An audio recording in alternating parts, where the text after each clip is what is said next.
A rumor that just will not go away. And when I keep hearing it and keep seeing it and it keeps being brought up, I'm like, there has to be something to this. Do we really think that Rockstar is going to charge $100 for GTA 6? Yeah. No. Yeah. Yeah. Like, cause bro, you forgot the Digital Deluxe edition. You forgot the Collector's edition. You forgot Early access. Ultimate edition.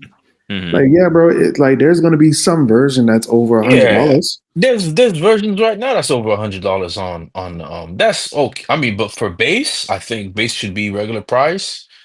It's gonna be $70. It's either gonna be 70 or Is it? 80. Is it? Yeah. Yeah, I think so. Base, yeah. And then Like, you'll get your I'll definitely say the 80 mark. They'll probably might yeah. start there. And then you'll get your Power Plus packs and XYZ packs. They're gonna have probably 4 options. This is the first time you'll see, hey, if you really want to head start of the game, you can get a condo already. All you have to do is pay $200 up front. You get the season pass. You know what I'm saying? And Like, people will do it. People will do it. and people will do it, That- man. see, You get a head start online.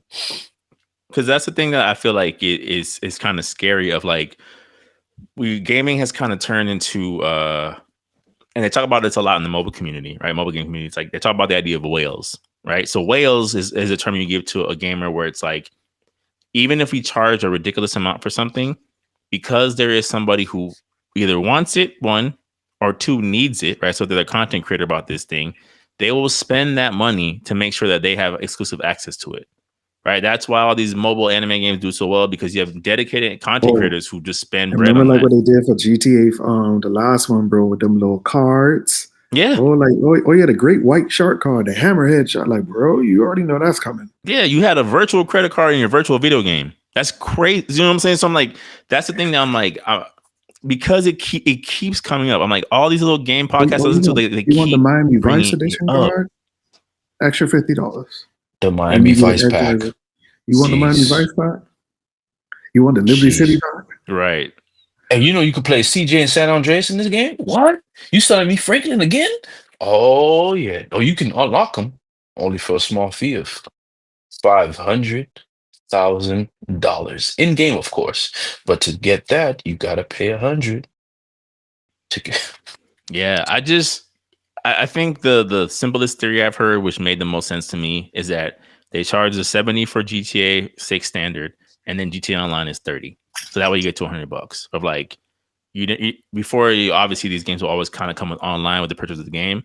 The running theory is that they're going to be selling the online experience separate from the game, because as we know, I definitely Rockstar's online doesn't have to coincide with the game. And that's where like when I was looking at, like, there's been a lot of games that are starting to do that now. Mm-hmm. And I kind of feel like once they did it for Grand Theft and Red Dead, I was like, yeah, they're gonna separate these worlds, bro. And then you know who's gonna follow right in their footsteps? A person called Call of Duty. I was gonna say EA, Ubisoft, Activision. Ubisoft is not in a position to do anything like that. Y'all want the next edition of the Call of Duty story? Oh, $30. Yeah, bro.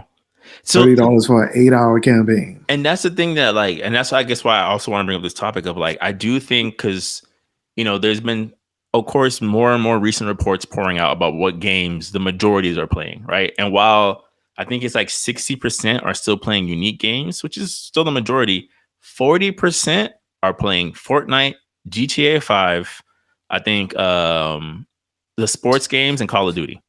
That's it, year round. You already know how I feel about those customers, bro, especially working at GameStop. Yeah, but if the mindset is like, if we can just get that customer, we win. What does that say for the rest of those games that don't fall into that 40% of like, listen, you're not getting a Fortnite skin price out of me. It's not gonna happen. I play Marvel Rivals with the default costumes on at all times. It's fine. They look just fine in their regular suits. But we're not the target audience, right? And I think that's the thing that worries me of like, we've gotten to a place where it's like, again, content creators are paying an extra $30 or so to play the game 3 days early, just so they can stream the game first. We were back in the day, bro. Because I'll be honest with you, bro. Street Fighter was hitting me hard with them costume packs. Then you know what? My mind got smarter, and I was just like, you know what, Capcom? I'll wait for you to release an Ultimate Edition, and I'll just call it a day. And even then, they sold DLC costumes for that. Bro, I remember when I texted you, I said, Tim, are they doing DLC for Ultra Street Fighter 4? The game that's supposed to have everything? the definitive edition. Right. You're like, yeah, it's everything up to that point. I'm like, I thought that was the point of this game. It's everything. No, they just needed one more pack. One more pack.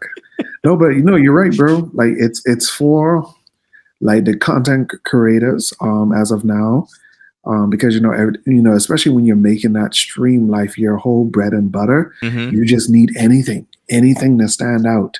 And of course, it's the kids of this generation, bro. Like I could even see it in my nephew now. Like that aesthetic is just they're wired. It's like, bro. That's what when I said the last time, like, bro, a Pokemon trading card game on your phone. You know how dangerous that sounds. My adult mind is like, oh, you mean to tell me there's a holographic Sabrina and I only got to pay X, Y, Z to get this? Bro, once that credit card is on your phone, purchase. It's like, and that adds up, man. And imagine that times 20,000 people. Of course. Doing the same thing. Yeah, of course. Being nostalgia fueled or competitive or whatever is fueling them. I want to be the first one to talk about this. That's something I just feel like everyone's kind of like, oh man, that's like, Grand Theft Auto is the exception. Like it's the exception until it's not. Like, because again, we don't need all of you. We only need a few. We only need a few that are their wallets are fat enough to compensate for what we're asking for. And and like you said many times before, Tim, like the human desire of want, of I want to be left out. We will figure out. Like I made the joke, like I'll figure out a way to pay $100 for Grand Theft Auto 6. I won't. But I'm like, but that's the mindset of like, I want to be in. I want to be part of this experience. I'll pay. I'll do whatever I got to do. I'll Uber from morning to night if I got. Like it's just. I'm already paying $100 for shoes. Exactly. You pay $100 for shoes? No, I'm saying the people. Oh yeah, that's the comments, bro. Oh. I mean, if you buy boots, military boots. And I was like, but with taxes and everything, even if you get the shoes from like under 100, people do installments now for shoes, fam. Installments, Skip. It's crazy. It's rough.